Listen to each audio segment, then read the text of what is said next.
Bienvenue à toi sur cette vidéo, donc c'est la toute première j'espère d'une grande série.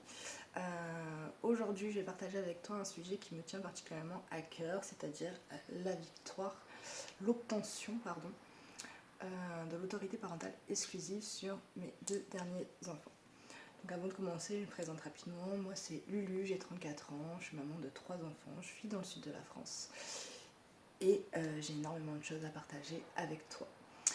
Alors du coup, pourquoi c'est une victoire? Pourquoi j'ai demandé l'autorité parentale exclusive sur mes enfants? On va commencer par le début. Donc il faut savoir que j'ai vécu 9 ans avec leur papa. Et nous avons vécu 9 ans assez traumatisantes. J'ai été victime de violences conjugales physiques et psychologiques. Voilà, un environnement vraiment très toxique, et pour moi et pour mes enfants. Alors, il est vrai que actuellement, la justice a quand même du mal à faire le lien entre la violence faite sur les femmes et les conséquences sur les enfants. Donc voilà, ça a été mon combat pendant 2 ans. Et je m'estime heureuse d'avoir réussi en 2 ans à obtenir l'autorité parentale exclusive sur mes enfants. Alors pour en revenir au pourquoi du comment, il y a 2 ans, plus de 2 ans maintenant, euh, j'ai quitté donc leur papa suite à une dernière violence qui était de trop. Au même moment de cette violence, nous avons été convoqués à l'aide sociale à l'enfance parce qu'un de nos voisins leur a déclaré que le papa nous avait menacés avec une arme chargée, ce qui était vrai.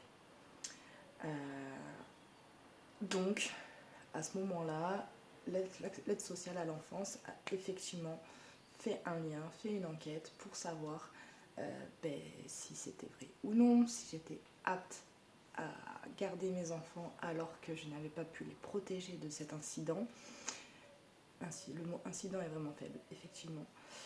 Voilà, donc moi quand j'ai quitté leur père, je suis partie chez une amie dans un village environ 30-40 minutes de là où on habitait. J'ai lâché mon appartement, nos chiens et monsieur évidemment.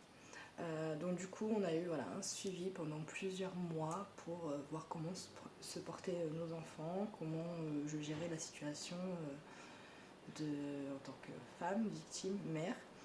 Voilà, donc il y a eu cette première phase où du coup j'ai quand même assez bien rebondi. Je vous dis pas que ça a été facile du tout.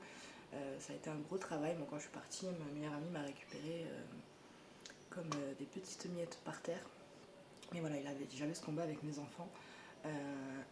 Parce qu'effectivement quand on part, quand on quitte cette situation, on est peu appuyé. C'est-à-dire que j'avais aucun moyen légal de soustraire mes enfants à leur papa. Je l'ai quand même décidé de le faire. J'avais l'appui de la centre sociale, mais ça n'a aucune valeur légale, évidemment. Et ça, le suivi ASE n'avait également aucune valeur légale. Donc j'ai quand même pris cette décision de les extraire, étant donné qu'il était dans une folie enragée. Voilà, donc dans un premier temps, on a eu ce suivi-là, qui permettait de voir que j'avais pris les devants, que j'étais partie, que je m'occupais très bien de mes enfants, que je prenais en considération les éventuels traumatismes qu'ils pouvaient avoir, que je me faisais suivre psychologiquement, que je les avais rescolarisés ailleurs, que j'ai trouvé un appartement, bref, voilà. J'ai dû dans un premier temps prouver surtout à l'ASE que malgré les 9 ans passés avec monsieur, j'étais apte aujourd'hui, à ce moment-là, d'être très loin de lui en m'occupant de mes enfants. Donc ça a été la première étape. Évidemment, dès le jour où je suis partie, j'ai déposé une demande de JAF au tribunal pour effectivement avoir la garde de mes enfants, parce que pendant des années, il m'a prévenu, entre guillemets, que si je m'en allais, il me prendrait les enfants. Et sans vouloir rentrer dans les détails, il ne s'en est jamais occupé. Il n'a jamais changé de couche, n'a pris de douche, il ne les a jamais gardés. Là, vers la fin, oui, il m'avait gardé la petite une fois pour que j'aille passer mon permis, il me semble. Mais voilà, le petit, c'est pareil, il ne l'avait jamais gardé. Et puis, moi, je savais qu'il était violent, alcoolique, toxico. Donc voilà, pour moi, c'est hors de question qu'il puisse garder mes enfants. Donc voilà, donc la première étape, ça a été celle-ci. Ensuite, donc, on a eu notre jugement, il me semble, en décembre. Moi, je suis partie en mai, en décembre, où il a fallu expliquer à la juge pourquoi je voulais la garde de mes enfants, etc.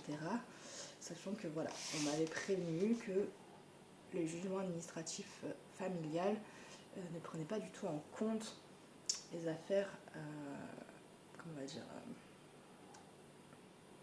criminelles, pénales. Voilà. Donc moi j'avais porté plainte en mai pour violence conjugale. Ce que je ne savais pas au moment du jugement, c'est que ma plainte était déjà classée, sans suite. Donc du coup avec mon avocate, n'ayant pas eu de nouvelles, on a porté cette affaire-là devant la juge. Donc avec exactement les preuves que j'avais fournies à la commissaire chargée de notre affaire. Voilà. Donc dans un premier temps, on a eu un jugement provisoire où j'avais donc la garde exclusive des enfants déjà, et lui il avait le droit de les prendre avec une personne qui servait de médiateur, donc une personne de notre entourage commun. Voilà, donc monsieur n'était pas satisfait, et moi je n'étais pas du tout satisfaite non plus, parce que voilà, j'avais quand même cette peur, etc. Voilà, ça a été compliqué. Et voilà, ça ne me suffisait pas. Il faut savoir que quand je me suis séparée de monsieur, lui était déjà en relation avec une autre femme, et que depuis ce temps de séparation, c'est-à-dire de mai à décembre, j'avais déjà entendu dire qu'il avait eu des actions de violence envers elle. Donc du coup, ça ne me rassurait pas de savoir que quand il avait mes enfants, il était avec elle et qu'il pouvait donc agir violemment devant mes enfants. Voilà. Donc à la suite de ça, j'ai demandé au juge une enquête sociale. Une enquête sociale pour qu'on puisse justifier ou non de comment ça pouvait se passer avec leur père et cette femme quand ils les avaient. Et de mon côté, ça a prolongé un peu l'enquête que j'avais eue avec l'ASE. Donc voilà, ça c'était l'année dernière. Donc une enquête sociale qui s'est passée, je crois, en 2 rendez-vous chacun. Oui, voilà, un rendez-vous toute seule, un rendez-vous tout seul, un rendez-vous avec mes enfants, un rendez-vous lui avec les enfants. Rien de très fou, mais voilà. Donc, et suite à cette enquête, mon avocate m'informe que dans l'ensemble, c'est positif pour monsieur. La seule requête qu'il doit avoir à ça, c'est de justifier qu'il n'a pas de consommation illicite. Donc je me dis, bon bah voilà, s'il prouve qu'une seule fois il n'a pas de consommation illicite, il va pouvoir avoir ce qu'il demande, c'est-à-dire une garde classique, un week-end sur 2, la moitié des vacances scolaires. Donc voilà, déjà plus d'une nuit, il n'a jamais gardé ses enfants, plus d'une nuit. Et là je me dis, à tout moment, il va pouvoir avoir ne serait-ce qu'une semaine. Donc bon, voilà. Nous, donc du coup, le rapport est transmis au juge. On est censé repasser en septembre, non, en octobre, il me semble, voilà, je ne sais plus. Mais entre-temps, au mois de mai de l'année dernière, monsieur apparemment était déjà en violence et en menaces répétées avec madame. Et moi, il m'appelle un soir également, cette fois en présence de ma mère, ce qui est très rare, et où il finit par me faire des menaces de mort car soi-disant, étant donné que j'avais laissé mes enfants à ma mère pour sortir, je n'étais pas apte à avoir des enfants, indigne d'être mère, et que la meilleure solution c'était de me buter une balle dans la tête. Sauf que ces propos, il les a eus en haut-parleur parce qu'à la base il était censé parler à ses enfants, à son fils notamment. Voilà, donc mon fils m'a encore une fois regardé choqué.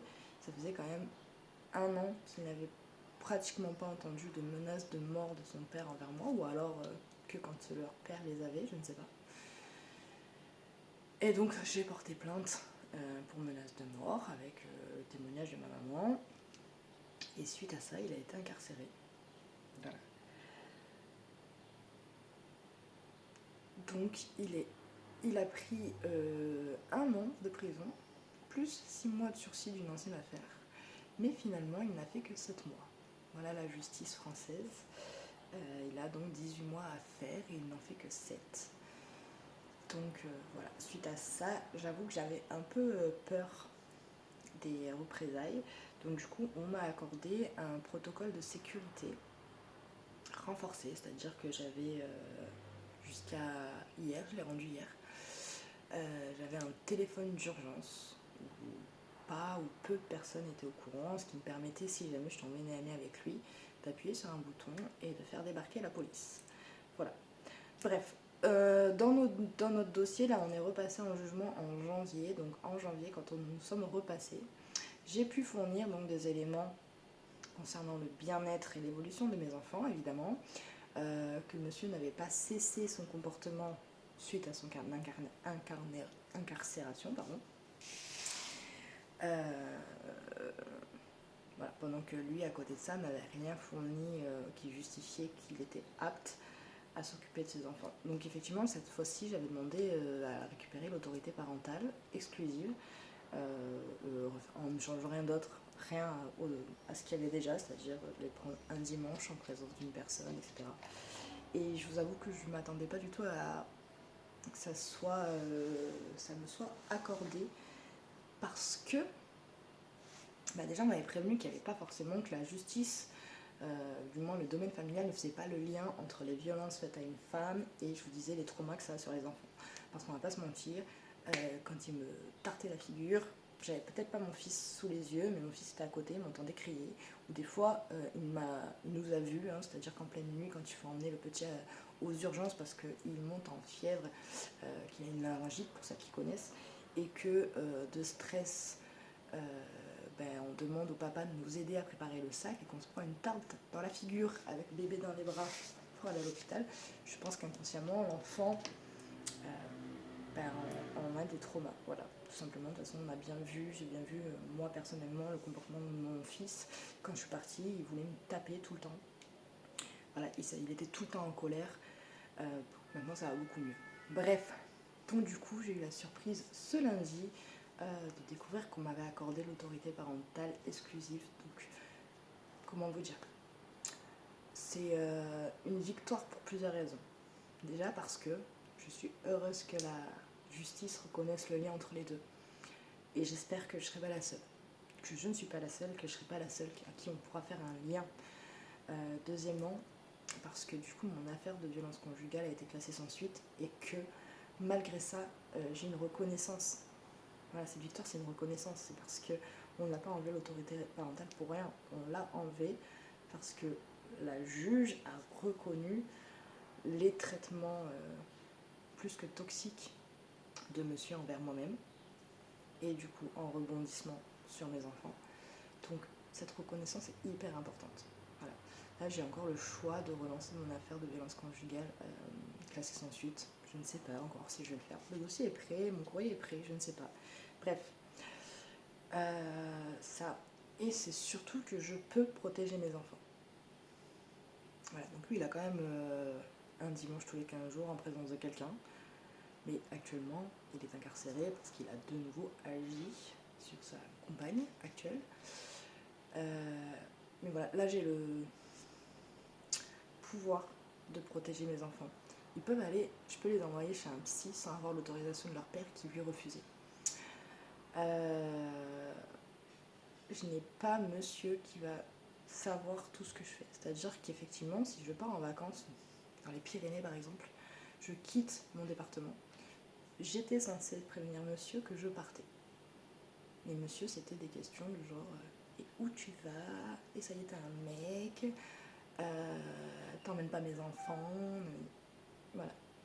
Donc du coup, ça ne limite plus mes déplacements avec mes enfants. Donc c'est une victoire pour mes enfants, une victoire pour moi en tant que femme. Et voilà. Donc j'ai entre guillemets cette chance d'avoir réussi à faire ça en 2 ans. Alors il a fallu intérieurement que je me répare, que je travaille sur moi évidemment, et je ne suis pas du tout guérie, pas du tout.